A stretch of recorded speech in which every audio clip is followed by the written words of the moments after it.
I've always wanted a straightforward, everyday family. I was the only child in foster care and felt alone in the world. My foster parents were my only family members. I envisioned myself as the head of my own family, complete with a devoted spouse, endearing kids, and me. I was thrilled, therefore, when a good-hearted man proposed. With him, I decided to create the ideal family.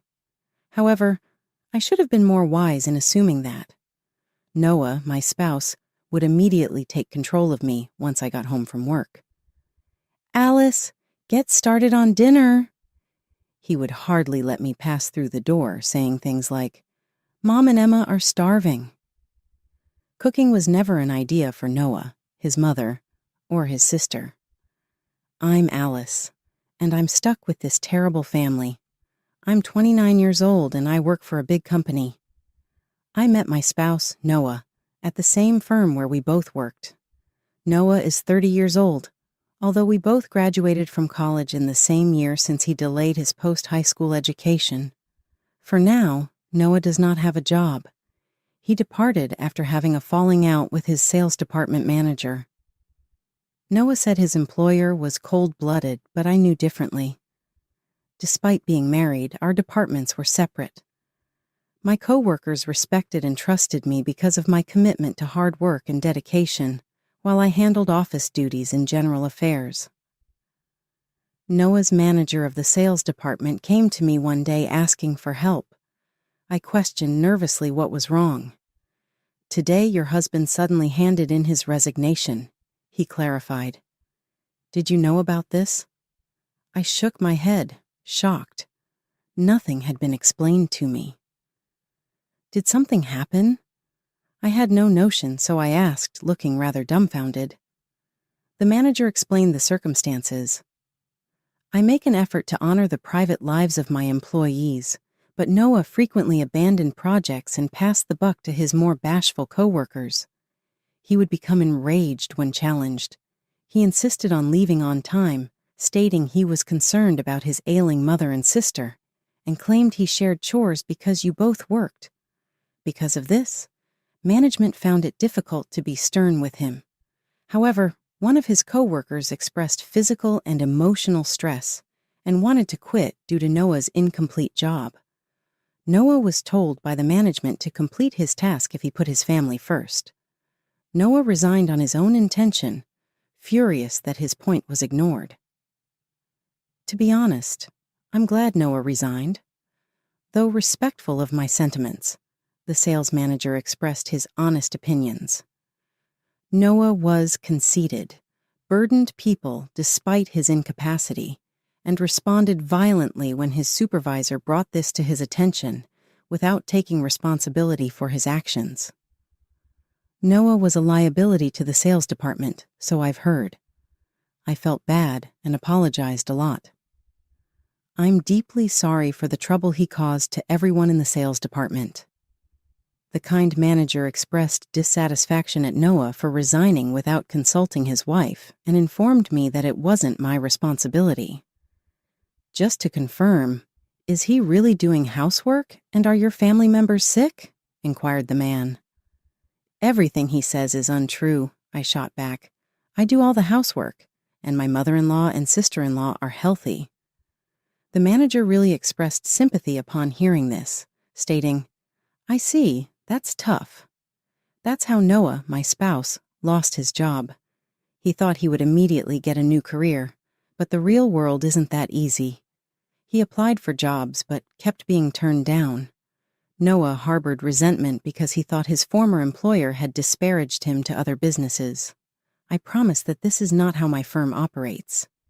It is standard practice to remain with the firm for a minimum of 1 month following the submission of a resignation to assist with job handovers and processes.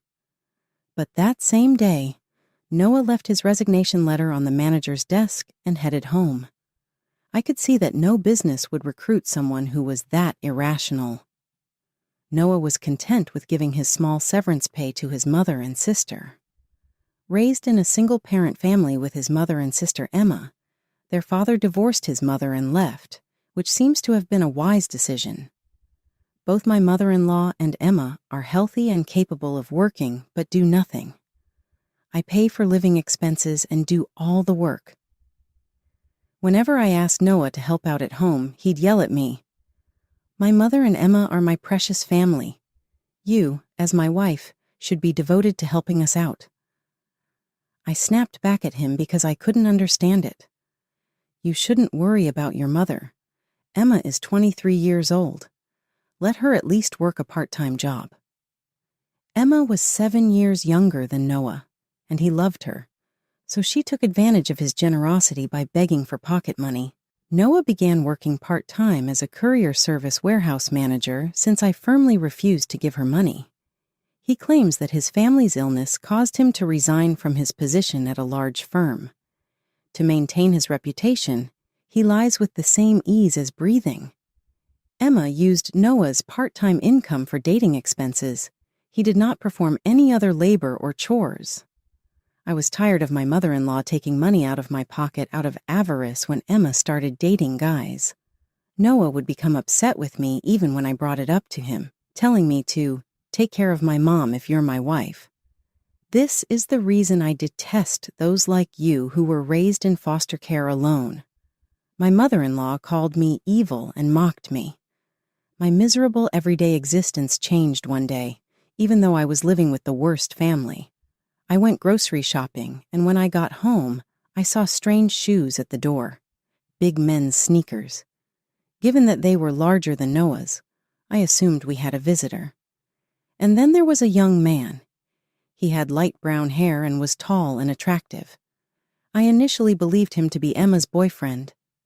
The man expressed regret and said, "We're sorry. I'll admit that I was dating Emma." His tone was kind and his judgments were sound, despite his laid-back look.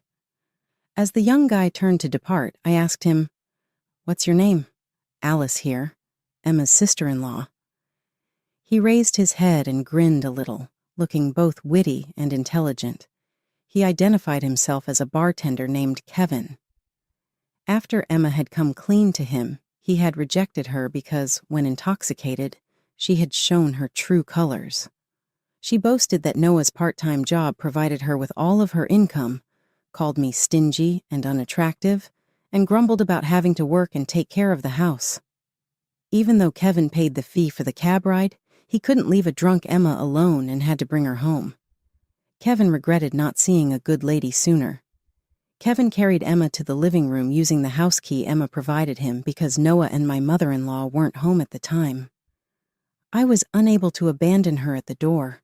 I promise, ma'am, I didn't steal anything," he uttered.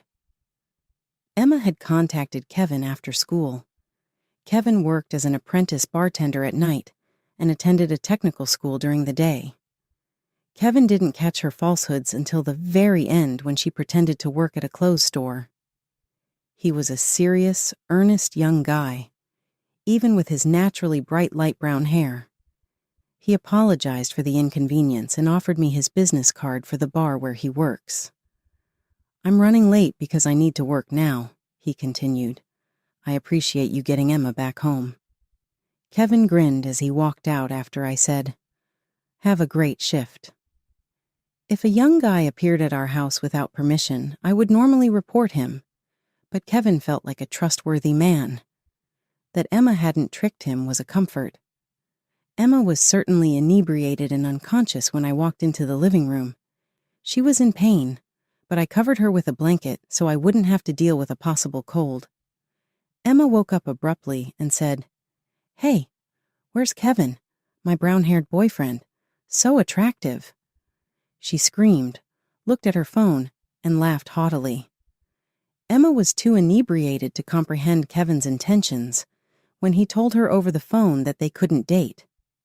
Kevin had rejected me by text message, rather sweetly. Unaware of her own behavior, Emma was sobbing and furious because she thought Kevin had abandoned her. "What's the matter with me? I have been duped," she wailed.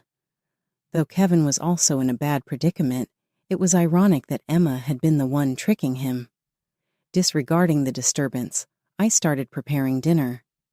After hearing Emma's version of the tale, Noah and my mother-in-law returned home, and Noah lost his cool. "Emma, did he try to fool you? Where is his place of employment? For you, I'll punch him. We're going to make a damage claim." He lost it. Poor Emma, even though her situation was completely the result of her own bitterness. I said nothing, fearful that I might upset Kevin.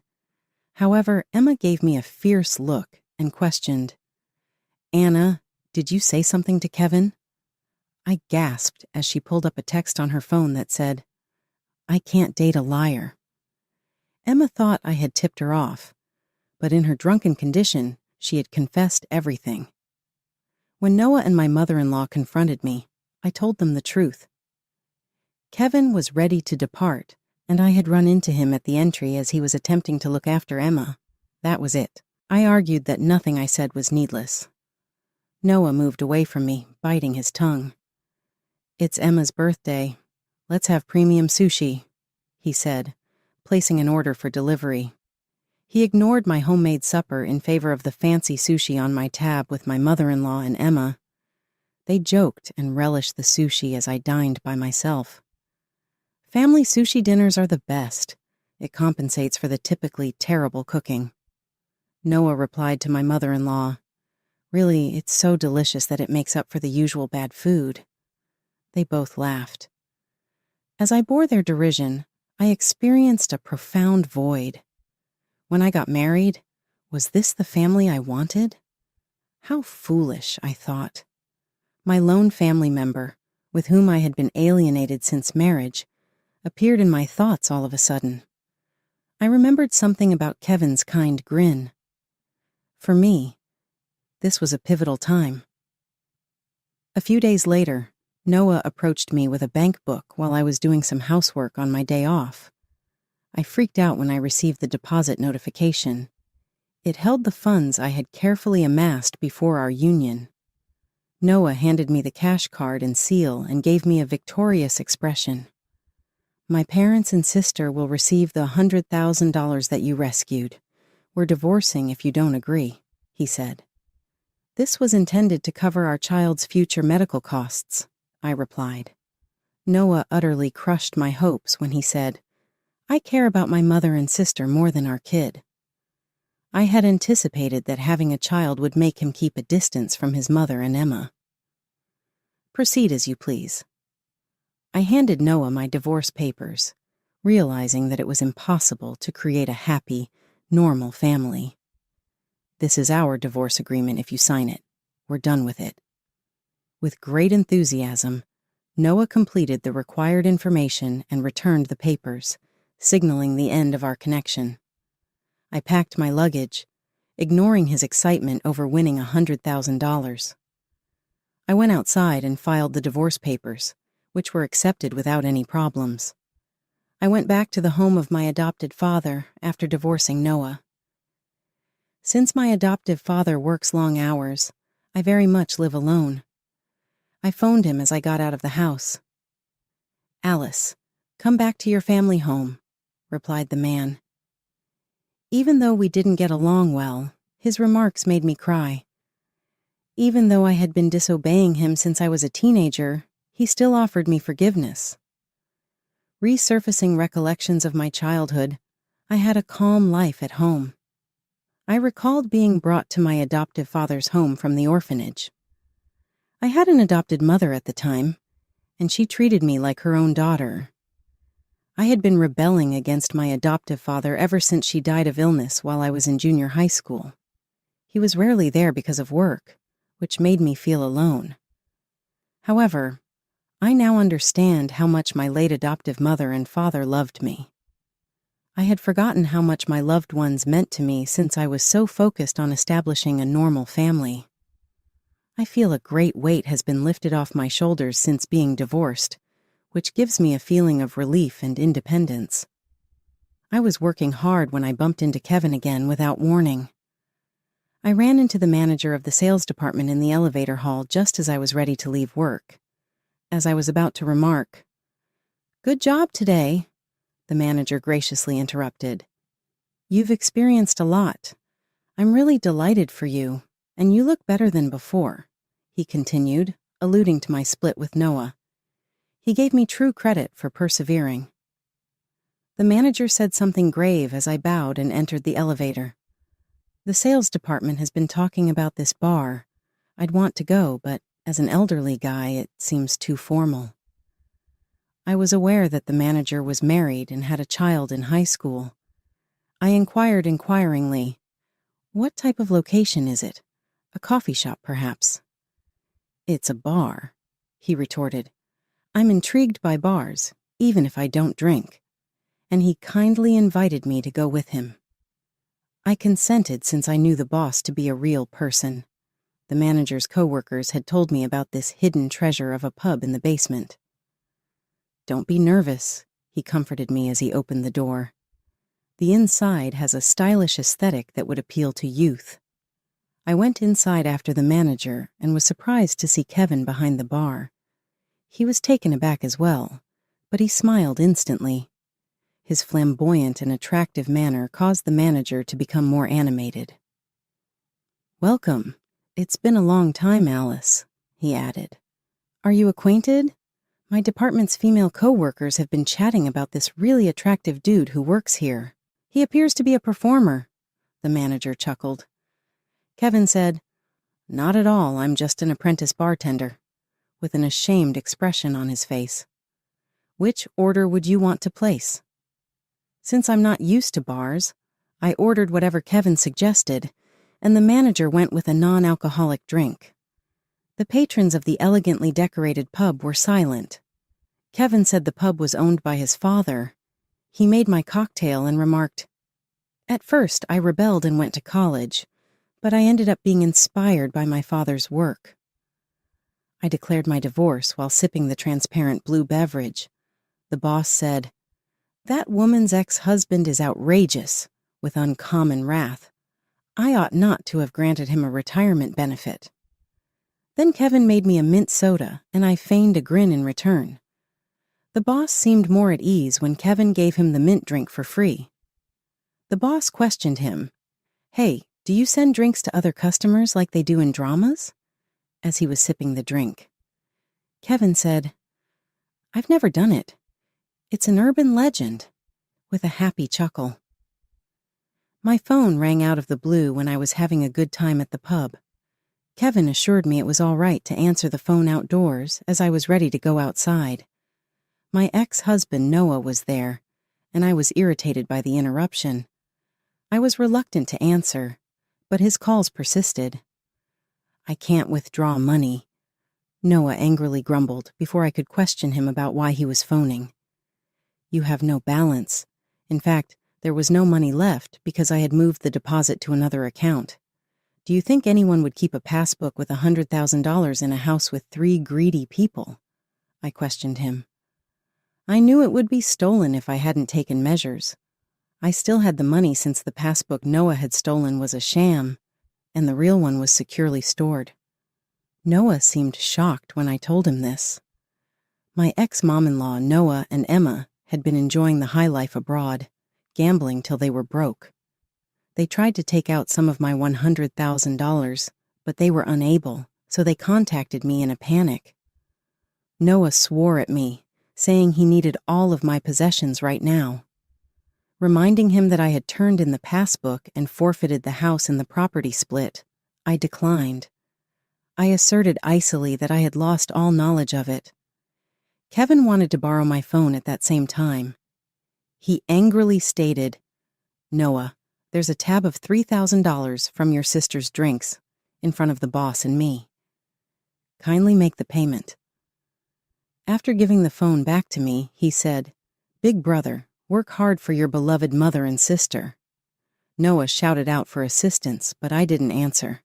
I said I was sorry for disturbing the boss. Kevin grinned and offered me a beverage. "I'm responsible. Ginger ale for the boss, Andrew. Let's raise a glass to this welcome development." We lifted our glasses in celebration of Noah's unfortunate outcome. Noah started to accumulate significant debt after that. While stranded at a hotel abroad, a gracious guy who held the position of finance president contacted him. Desperate, Noah accepted the gentleman's offer of a loan without thinking about the interest. As a result, his debt skyrocketed to $500,000, sending him into financial collapse. To pay back the debt, the gentleman even got Noah a job, and he currently works on a fishing boat. His current whereabouts is unknown.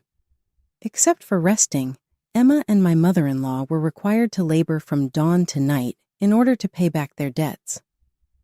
They moved into a little flat after selling their home. I carried on with my daily life at my parents' house in the meantime. My foster father was very present today, and we had a conversation. Pitching my ex-husband into the deep end. You're well prepared. My foster father was the one who gave Noah a loan and essentially put him in debt. My foster father was a well-known guy in the finance business with plenty of connections. Noah's part-time employment wage did not allow him to take a family vacation overseas, so he utilized my leaving present to finance the trip.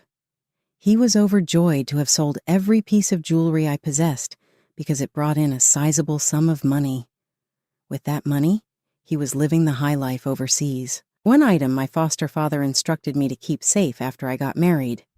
He gave me specific instructions to abandon the house and the jewels when we were divorced. I said, "I'm always in awe of your boldness, Dad."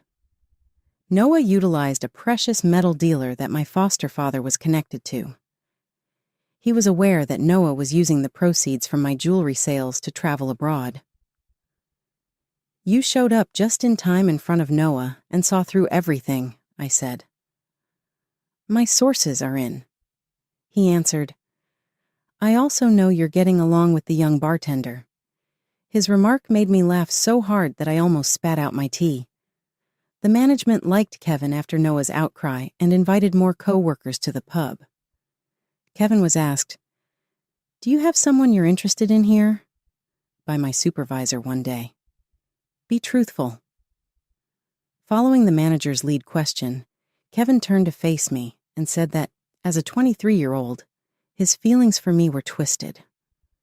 Kevin had taken a liking to me right away. He was making fun of himself, saying he wasn't mature enough or good enough for me. But the manager insisted, saying, "Kevin, you're an amazing guy. You have a great personality and appearance. Go tell her how you really feel." I tried to halt the manager's progress, but Kevin told me, "Alice, I like you. Let's meet together if you're cool with someone as inexperienced as myself." I wavered. "But wait, I'm not 29. I'm divorced and 6 years older than you." Kevin said, "That's not a problem. I like you, Alice." And so, in an unexpected turn of events, I ended up dating a 23-year-old. With great delight, my boss said, "I'm your wingman." Later, when my foster father found out that I had visited Kevin's tavern, I considered telling him. My father remarked, "He's a very nice young man. He's different from your ex-husband who used to berate you." "You're going too fast, Dad," I grinned and remarked. In terms of defending me, my foster father has always been a valiant individual. He's a good father, even if he disciplined Noah severely for mistreating me. It brings me great joy to be his daughter. "I'm grateful, Dad," I grinned and said. He grinned in return. I had planned to visit the hot springs with my loving foster father the next time I took a break, and Kevin would be joining me. Next time I'll marry Kevin, I swear. My foster father will be properly welcomed by Kevin, and I do not doubt that they will make a wonderful family. I told my father that I was establishing a new family and did it with a grin. "Alice, congratulations.